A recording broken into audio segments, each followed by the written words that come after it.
Ano ang inyong napag-alaman, kung mayroon man, kaugnay ng tao na kinausap ng Vice Presidente upang patayin ang Pangulo, ang First Lady at ang former Speaker? Sa ngayon po, ang aming pong investigasyon at ang task force is a continuing and active investigation of the threat to the President. Meron po tayong mga leads natin pong sinusundan at katunayan, we already have established persons of interest na maaaring makapagturo o tumukoy dun sa taong kinausap ng ating Vice Presidente o maaaring isa rito sa tinatawag nating persons of interest ang siyang talagang nakausap ng Vice Presidente. Kanina, binanggit mo ang Tokhang, Laod Quarry, at ang Vice Presidente.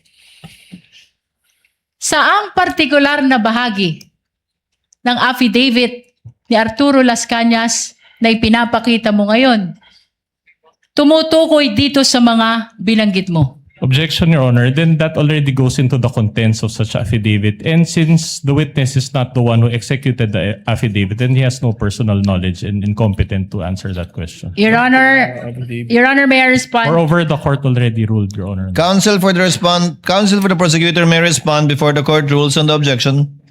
Your Honor, the witness is merely pointing to that pertinent portion of the affidavit. And later, Your Honor, for the record, we will just be asking him to read into the records. Just short rejoinder, Your Honor. Counsel for the respondent may give his rejoinder. Objection, the document will speak for itself. Chair sustains the objection, counsel for the prosecutors. The document will speak for itself, and the document will be furnished to the senator judges anyway, given that it's part of the annexes. Let the witness merely testify to the fact that he included the affidavit of Mr. Las Cañas as part of his investigation and part of his narration of his investigation to prove, quote, pattern of violence. But again, not as to the truth and the contents of the affidavit itself. Move on, counsel. With that, Your Honor, we will be requesting for the submarking of the pertinent portion of the affidavit of Arturo Las Cañas, the witness already referred to. Again, only as to tenor, but not as to the truth, counsel. For the record and for the information of the senator judges, you may do so. For purposes, Your Honor, of reference, which particular portion to be submarked, Your Honor? May we ask the witness to make reference or point which part of that affidavit he is referring to? In his investigation, counsel. Same objection, Your Honor. As part of his investigation, witness may answer. As part of our investigation, ang importante po para sa amin dito, in establishing the pattern of violence is yung paragraph 270 and paragraph 270B and paragraph 270D. 270. For purposes of submarking, Your Honor, may we ask which particular part of paragraph 270 the witness first referred to?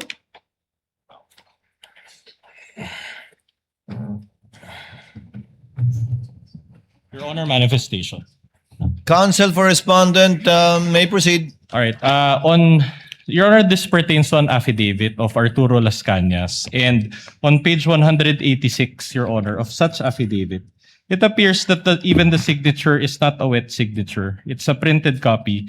And there's a subscription and sworn to portion thereof. But it's not notarized at all. So this is a mere scrap of paper, Your Honor. Counsel, Your Honor, the document is being presented only to seek confirmation from the witness that he is referring to this particular document as part of the investigation of Special Task Force. We are not presenting it to prove the truthfulness of the contents of the affidavit. The question only, Your Honor, is whether or not this is the document that was part of the consideration of the Special Task Force in investigating on the threat by the President to the life of the Just President. a short Your Honor. rejoinder, Your Honor. counsel may give a rejoinder Then or we- additional manifestation. Then we will not allow this witness to build on the basis of a mere scrap of paper, Your Honor. Counsel, it was the counsel for respondent who chose this to use this copy instead of the one previously marked. That I presume is either certified true or contains a more complete signature. Then I would have to clarify, Your Honor, that it is our position. Well, it's first of all, we are not in the position to choose for this witness. But in the event that they use this document, we manifest, Your Honor, upon perusal that such document is unsigned and unnotarized, Your Honor. This is an affidavit. So in other words, without the proper notarization and without the proper signature, then it is a mere scrap of paper. We cannot allow this witness to build his testimony based on this document. Your Your Honor, Honor, in fact, Your Honor, we request, Your Honor, that this court peruse also page 186 of such document. Before the court makes the presiding officer makes a ruling, Your Honor. the pre-marked document, is it notarized? Your Honor, may I raise a question to the witness so that he will answer and enlighten us on why the document is not notarized? You may, counsel. So you're admitting that it's not even Yes, your Your Honor. pre-marked copy is not notarized, whether we use that copy or this one. We admit to that, Your Honor. The witness will please explain why he is using in his investigation a document and or affidavit that is not subscribed to or under oath. So it is not even an affidavit, but merely a statement. Alam niyo po, Your Honor, sa law enforcement po, meron po tayo mga tinatawag na open source intel. At ito po ay pinadala sa atin at atin pong susundan. At kaya nga po, ang aming pong investigasyon ay isang continuing investigation, open, continuing and active investigation, sapagkat ito bang ganitong dokumento ay amin ding ikukumpara pa. Subalit malaki po ang value ng mga itong bagay sa amin sapagkat ito po ang nagbibigay rin sa amin ng direksyon at mga leads upang amin pong magampanan ang amin pong tungkulin na mag-imbestiga. So for the second time and for the sake of clarity, and then for the information and guidance of the senator judges, the document being identified by the witness is unsigned, is not notarized, not under oath, and it is only as to the fact that they used this document in their investigation or as part of their investigation, but not as to the truth of the allegations contained in that unsubscribed document that was not made under oath. Also unsigned, Your Honor. Sorry. Unsigned. Also May I make unsigned a because there's a manifestation, Your Honor? signature but it appears to be a photocopy, so it doesn't qualify as a signature. With the additional manifestation of the respondent, so noted, what is the manifestation of the counsel for the prosecutors? Your Honor, based on the ICC, as relayed to us by our witness in the next article or in the last article that we will present, the ICC does not require notarization of document. Noted, but we are not the ICC counsel. Again, we're just placing on the record the factual situation concerning the document that the witness is testifying to for the information and guidance of the senator judges. Counsel for the panel of prosecutors may proceed. Mr. Witness, for purposes of submarking, can you read just a portion of paragraph 270? Just for the guidance of the impeachment court. Again, Your Honor, same objection. The document will speak for itself. Best evidence of this statement is a document. Your Honor, we wanted As to be previously guided. ruled, the court will allow it. Again, given the limited consideration that the court will give this testimony of the witness and not as the truth of what he will read, witness may answer. Paragraph 270, the years of 2012 to 2013 were the birth of Tokhang operations and the evil side of enforcement in Davao City by its author, the newly installed Davao City Police Office Director Colonel Ronald Bato de la Rosa. The operations were all cleared and approved by Mayors Inday Sara Zimmerman Duterte Carpio and Rodrigo Roa Duterte. Your Honor, we are requesting that the portion read by the witness be bracketed and marked as Exhibit P4-35. So ordered. Mr. Witness, what else is the pertinent portion of this affidavit that you are referring to? As mentioned earlier po, paragraph 270B. For the guidance of the impeachment court, kindly read for purposes of submarking only. While eating, Colonel Bato de la Rosa told me in Visayan dialect why you summoned me, and I quote, "Tur," short of Arturo, my first name. Nakaistorya mi ni Mayor Inday, referring to Davao City Mayor Inday Sara C. Duterte Carpio, party sa atwang Tokhang operation. As part of our Tokhang operation, ang order ni Mayor Inday sa akon, nag-ilaylo sa nato ang pusil, killing through shooting. Sa atwang mga target persons, shabu users and pushers and other criminal elements in Davao City, kay samukan siya media, magsige o pagunta na, pud, kidnapa, abdak, na lang ninyo ang inyong target, unya, ilubong sa quarry, laod quarry. Para missing lang kay okay si Mayor Inday sa ana paagi. I talked to Mayor Inday as part of our Tokhang operation. She ordered us to lay low our killings through gun shooting because the media is asking too much. Just kidnap targets, then bury them in the quarry so they would go missing. She is okay with that way. To which I answer, yes sir, sultian na ko ako ang grupo. I'll inform my group. Colonel Bato de la Rosa instructed me. I-inform Tur kung naamoy maabdak ng target nyo. Inform me, Tur, whenever you are kidnap a target. Your Honor, we are requesting that that pertinent portion read by the witness be bracketed and marked as Exhibit P435A. So marked, Your so Honor, ordered. Counsel for respondent. What? We just want to register again our continuing objection, Your Honor. Again, we already allowed, Your Honor, that the witness at least identify this document. But as to the fact, Your Honor, that he is allowed to read even portions thereof, he's not the author of this affidavit. And as to the truth or falsity thereof, he is incompetent to testify on that. And it already violates, Your Honor, it already violates the rights of our clients because she's being prejudiced by the reading of this affidavit that cannot even be verified because the person is not here to testify. That's our objection, Your Honor. Chair notes the objection and continuing objection of counsel for the respondents, and it's an additional, for the third time perhaps, reminder of the presiding officer to my fellow senator judges. The mention of statements allegedly made by then General De La Rosa, now Senator De La Rosa, are clearly hearsay even on the part of Las Cañas himself.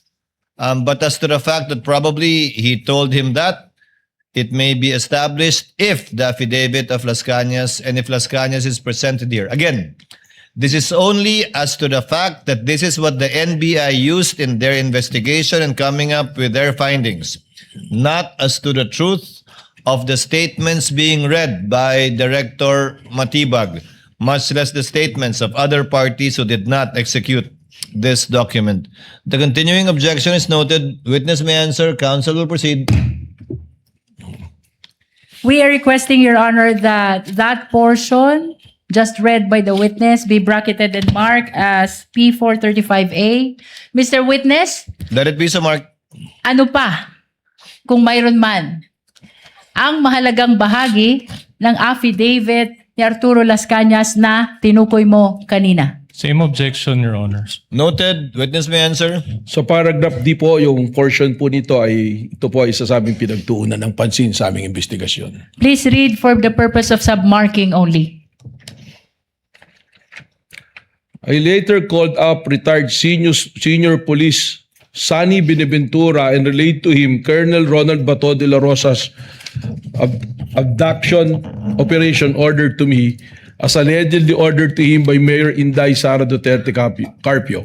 Sonny Benaventura answered me that would personally confirm and verify the matter with Mayor Inday Duterte. 2 days later, to my recollection, Sunny Binaventura called me and instructed me to meet him in Caltex gasoline station parking area in front of SM Mall Ecoland, Matina, Davao City, because Mayor Inday Sara Duterte will meet him in the said place. Sunny Binaventura wanted me to narrate personally to Mayor Inday Sara about the abduction order of Colonel Ronald Bato de la Rosa regarding his Tokhang operation. I agreed. I immediately proceeded to Sunny Binaventura's location.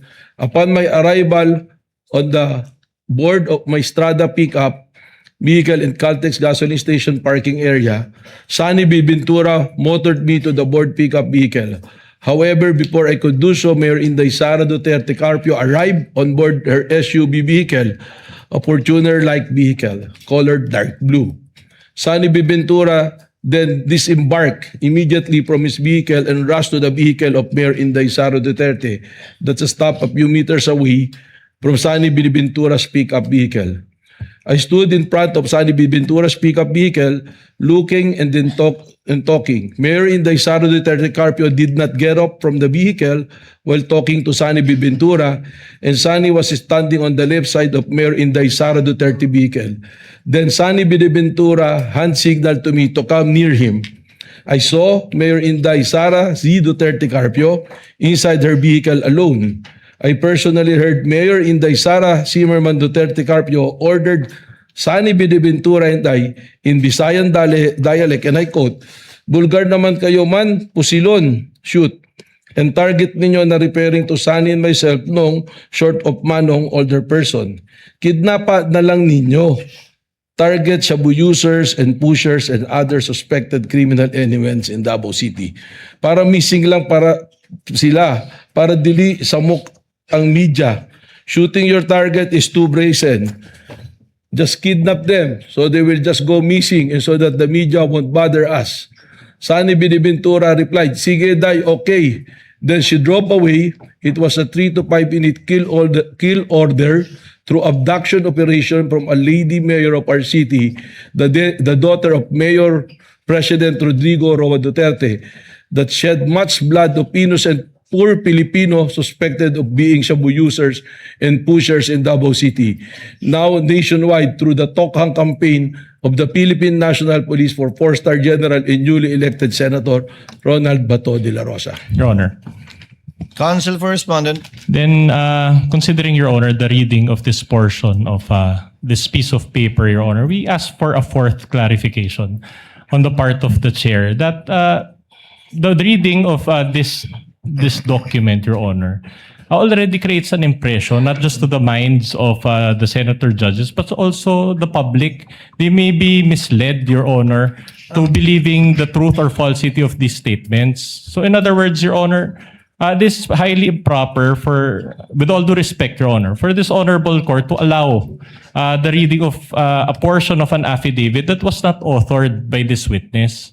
He doesn't know, he doesn't have personal knowledge, again, and he's not competent to testify as to the truth or falsity of these statements. It is purely hearsay and excluded by the evidence and the rules of court, Your Honor.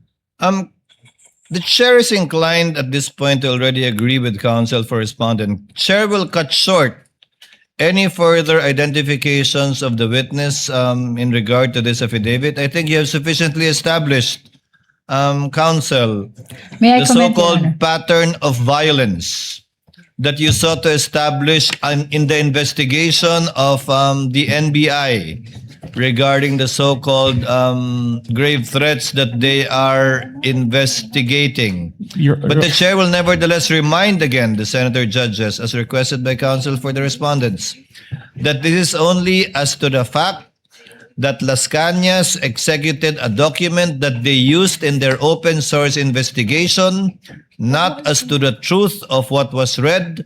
It was only identified for easy identification by the senator judges, subject to that limited understanding. And I think, counsel, that should be enough for now insofar as establishing your desire, rather, to establish so-called pattern of violence. Kindly move on already to the other grounds for investigation. Just one last manifestation. Counsel for Your Honor. Respondent is recognized. Well, in that case, Your Honor, with all due respect again, then it is like we believe certain portions of the statements as read by this witness because we are already mentioning about a pattern. So in other words, Your Honor, we give credence, Your Honor, or value to the statements that were read, which is highly improper, and we would like to object to that, Your Honor. We May I did not respond, give Your Honor? credence to it, counsel. We merely allowed the witness to testify as to the evidence he used and or considered in his investigation, which actually has not yet borne fruit unless he will testify to the contrary later on. As I believe the investigation as of this moment is still ongoing. But let it end at that. Counsel, please We will- move on to We will another submit, point. Your Honor, but register a continuing The objection. continuing objection of counsel for respondent is duly noted and entered into the records. Counsel, lead counsel for the prosecutors, kindly move on to Yes, Your Honor. I presume you will go through the 5 Yes, Your pillars Honor. of investigation of the NBI. Yes, Your Honor. Kindly Please. proceed to the next point, the gravity or seriousness aspect. May I just request, Your Honor, that the last portion read by the witness be submarked as P435B. Thank So you, Your Honor. ordered. So Continuing ordered. objection, Your Honor. Continuing Maraming objection, salamat the sa iyong counsel is noted. paglilinaw kaugnay ng pattern of violence. Ngayon, puntahan natin ang gravity at seriousness ng banta. Mr. Witness, ano ang inyong sinuri kung mayroon man kaugnay ng gravity at seriousness ng banta? Unang-una na po rito kung sino yung pinagbantaan, sino yung sinabing papatayin.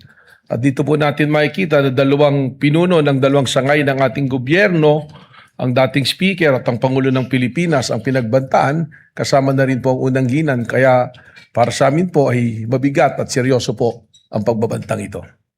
Bukod sa nabanggit mo na pinuno ng dalawang malalaking sangay ng gobyerno ang pinagbantaan, ano pa ang inyong sinuri kung mayroon man? Mismong ang Vice Presidente na po ang nagsabi na paulit-ulit na no joke. At pati pag tiningnan po natin yung kanya pong press conference noong November 23, 2024, makikita natin sa kanya na seryoso ang kanyang pagsasabi nito. Bukod dito sa binanggit mo na sinabi ng Vice Presidente, no joke. Ano pa kung mayroon man ang sinuri mo kaugnay ng gravity at seriousness ng banta? Tiningnan po natin yung mga kanina katulad ng video noong October 18 at yung pong kanyang video noong November 23 at nasundan pa po ito noong November 26 na sinasabi niya at kinukumpirma na seryoso ang kanyang pagbabanta at siya ay meron ng kinausap at pumayag para patayin ang Pangulo ng Pilipinas. Bukod sa nabanggit mong 3 video, ano pa kung mayroon man ang iyong sinuri kaugnay pa rin ng gravity at seriousness ng banta? Para sa akin po, hindi na ito talaga banta, kundi isa na pong confession ng kanyang plano na pagpatay po sa ating Pangulo. Sapagkat makikita naman natin na sinabi niya na meron akong kinausap at pumayag ang kinausap para patayin ang Presidente. Objection, Your Honor. The witness already is providing conclusions of law, Your Honor. May we ask that it be stricken off the record? Your Honor, may I respond to that? Counsel for the prosecutor may respond. Rather, the lead prosecutor may respond. Your Honor, the witness is testifying as to what transpired during the investigation of Special Task Force. He is testifying on the observation, appreciation, and findings of the Special Task Force. And this is the very purpose of presenting the testimony of NBI Director Melvin Matibag. Short rejoinder, Your Honor. Counsel may give a rejoinder. Part of the witness's response is the use of the term confession, which is a legal term. The witness is a lawyer. He knows exactly what he's doing, Your Honor.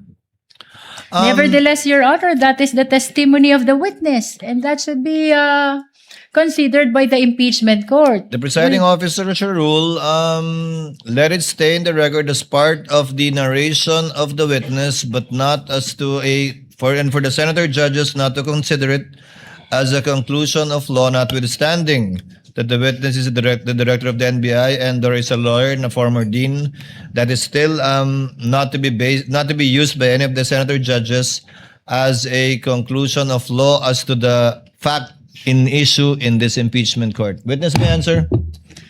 Bukod Rather, sa counsel may binanggit proceed. mong confession, ano pa kung mayroon man ang iyong sinuri, kaugnay pa rin ng gravity at seriousness ng banta? May tuturing po natin ito na mabigat at seryoso sapagkat alam niyo po ang NBI, meron po kaming mga foreign counterparts na sa investigation din na patuloy namin pong nakakausap at nakakaugnayan. At kasama po ron aming pinag-uusapan ng mga pangyayari sa kanilang lugar, sa ating lugar. At napapag-aralan po kung paano kami magkakaroon po ng collaboration at pagtutulungan. At kung saan po sa amin pong pakikipag-usap rito ay atin pong napag-usapan ang tungkol po sa ginawang pagbabanta ng Pangulo, ng pangalawang Pangulo sa ating Pangulo. At lumalabas po sa aming mga usapan na sinasabi na ito ay seryoso na pagbabanta at sinabi pa nga na kung sa kanilang jurisdiction ito nangyari, maaaring hanggang ngayon nakakulong ang nagbanta na Vice Presidente o maaaring natanggal na sa pwesto ang Vice Presidente na nagbanta sa Pangulo. Maraming salamat sa iyong paglilinaw kaugnay ng gravity at seriousness. Puntahan natin yung pangatlong batayan, identity. Mr. Witness, ano ang inyong sinuri kung mayroon man kaugnay ng identity ng pinagmumula ng banta? Ito naman po ay malinaw na na-establish na ng identity at hindi naman po ito itinanggi. Paulit-ulit naman na inamin na ang nagbanta, ang napausap ng papatay ay ang ating pong Vice Presidente na si Vice President Sara Duterte. Bukod sa Vice Presidente Sara Duterte na tinukoy mong pagkakakilanlan ng nagbanta, ano pa o sino pa kung mayroon man, Mr. Witness, ang inyong sinuri dito sa pag-aaral ng identity o pagkakakilanlan? Sinama na rin po namin dito ang tuloy-tuloy na mga banta kahit na po ng mga ordinaryong individual at kasama na rin po rito ang patuloy na banta po na nabanggit po ng ating pong Mayor Baste Duterte po. Puntahan naman natin ang pang-apat ninyong batayan, capacity. Ano ang inyong mga sinuri kaugnay ng capacity to execute threat? Unang-una po daming tiningnan sa capacity o kapasidad ng nagturan ng pagbabanta o pakikipag-usap nga sa pagpatay. Alam naman po natin ang Vice Presidente may malawak na network. Alam po natin na matagal ding nangungulang Pangulo ang kanyang ama po at sila po regionally ay sila rin kinikilala dyan po sa Davao. Ibig sabihin po marami po silang network na maaari ding ibilang natin dito yung mga men in uniform sa Philippine military po natin, sa kapulisan. Ito po ay ating ipinactor in na kasama po doon sa kapasidad na kayang gawin po ang kanyang sinabing pagpapapatay. Binanggit mo ang network ng dating Pangulo, ganun din na ang ama ay dating Pangulo. Binanggit mo ang network ng Vice Presidente. Ano pa ang inyong sinuri kung mayroon man kaugnay pa rin ang capacity ng pinagmumula ng banta? Alam po natin at kanina nabanggit ko na yung pagiging kasama sa pagtatatag ng Davao Death Squad at alam naman natin kung ano ang kakayahan ng Death Squad na pumatay ng mga tao through AJK. Ibig sabihin po, pag ating itong ibinilang, kasama po ito sa kapasidad ng ating Vice Presidente na maisagawa po ang kanyang plano. At bukod sa inyong pagsusuri dito sa Davao Death Squad, ano pa kung mayroon man ang inyong sinuri kaugnay pa rin ng capacity ng nagbanta? It is also public record. Nakikita naman natin po sa mga balita ng mga Duterte, maraming pag-aari ng mga baril. At alam din naman po natin na they are well connected financially para matustusan o may sagawa ang kanya pong plano na pagpatay po sa Pangulong Duterte. Bukod Pangulo sa ng binanggit Pilipinas. mong pag-aaring baril at financial connections, Mr. Witness, ano pa kung mayroon pa ang iyong sinuri kaugnay pa rin ng capacity ng nagbanta? Karugtong po rito yung Vice Presidential Security Group, yung BPSG na tinatawag natin. Alam natin na sa ngayon ay napakarami pong membro na isang tawag lang ng ating Vice Presidente ay nandiyan dyan para tubugon po sa kanya pong mga instructions. Mr. Witness, puntahan natin ang panglima ninyong batayan. Motive or intention. Ano ang inyong mga sinuri kung mayroon man kaugnay ng motive at intention ng nagbanta? Unang-una po, at nasasad naman ito sa ating pong batas, sa ating konstitusyon, na kung ang Pangulo ng Pilipinas ay mawawala, mamamatay, ang susunod po na uupo by succession ay ang Vice Presidente. So pumapasok po ito sa motibo at sa intensyon. Bukod sa ang Vice Presidente, ang papalit kung mawawala ang Presidente, ano pa ang inyong sinuri kung mayroon man, kaugnay pa rin ang motive at intention ng nagbanta. Dito na po namin sinundan yung tinatawag namin na sunod-sunod at magkakaugnay na pattern na nangyayari.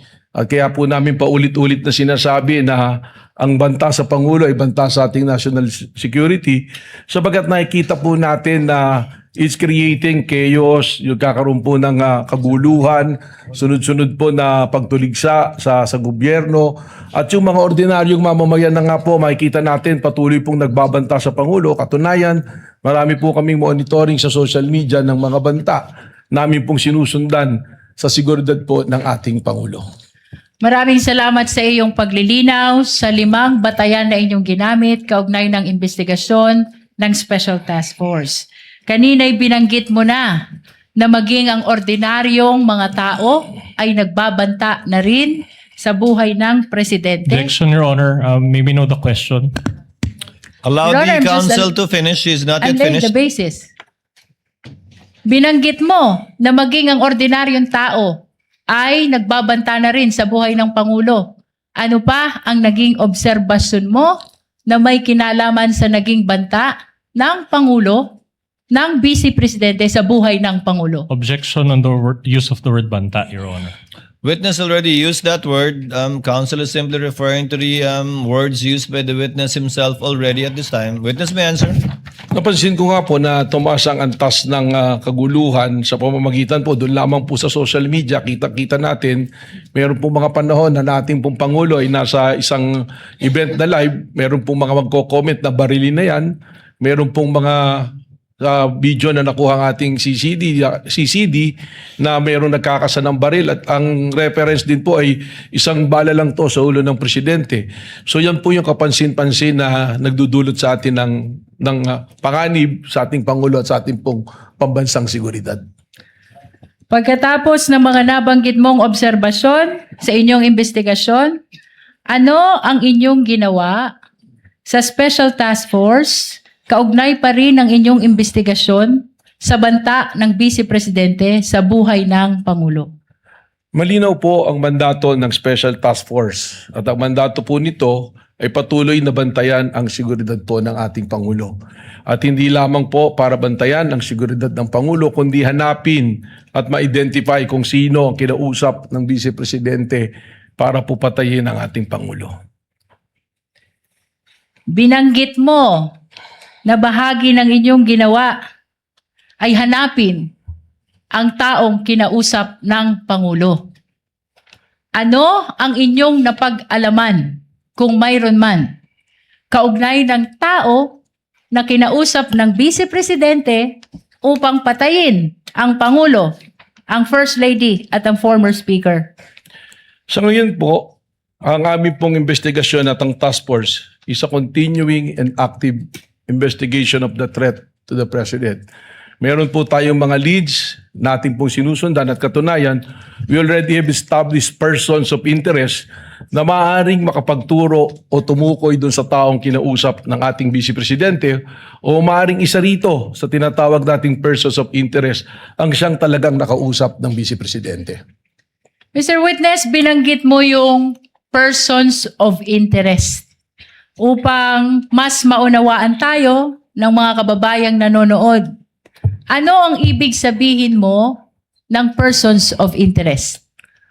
Ang ibig sabihin po nito, itong mga taong ito ay maaaring magbigay linaw o makapagturo sa identity ng taong kinausap o sa pangyayari ng pag-uusap o yun nga po, maaaring sila mismo ang nandoon o sila mismo ang kinausap. Kaya po ito tinatawag na persons of interest.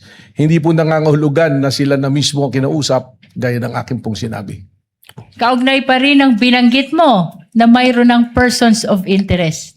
Mr. Witness, ano ang pagkakakilanlan ng mga persons of interest na tinukoy mo?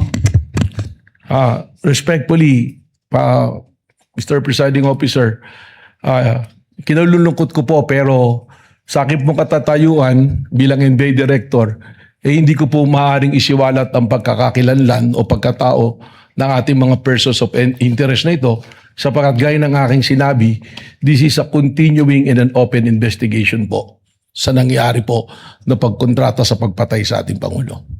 Mr. Witness, matagal nang iniintay ng sambayanan kung sino ang taong kinausap ng Vice Presidente. As a matter of fact, maging ang ating iginagalang na mga senator judges ay nagtatanong din kaugnay ng pagkakakilanlan ng taong kinausap ng Presidente. Ano ang dahilan, kung mayroon man? Bakit mo sinasabi, Vice President? Bakit mo sinasabi na hindi ito pwedeng i-disclose o isa publiko itong mga persons of interest na tinukoy mo? Alam po ninyo, maraming kadahilanan. Tayo po ay nasa law enforcement. Kapag ang ganito pong bagay na it's an open and continuing investigation ay ating isisiwalat, unang-una pong mangyayari rito ay makukompromiso po ang ating investigasyon.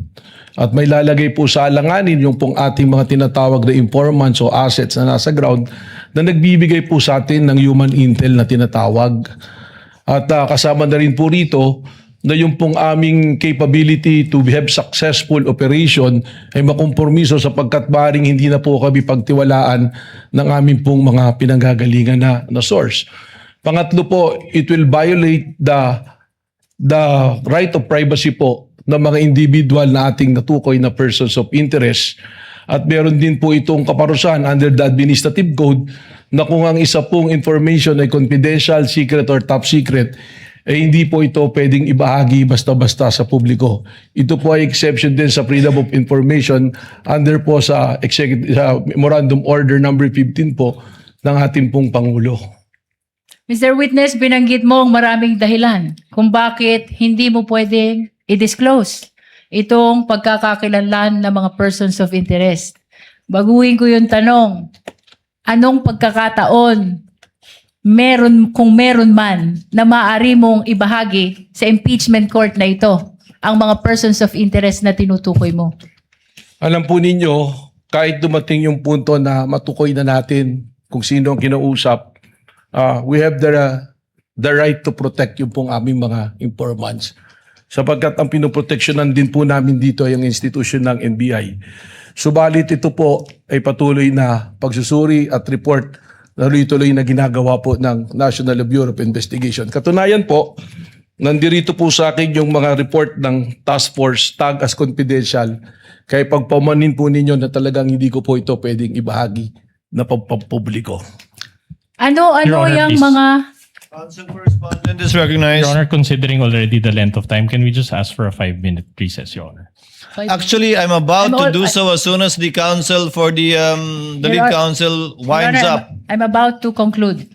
As soon as the direct examination is concluded, the chair will declare a recess before we proceed with your cross. Would that be okay, counsel? Okay, Your Honor. Counsel may proceed. Witness may answer. Mr. Witness, ano yung mga papel na ipinapakita mo kanina?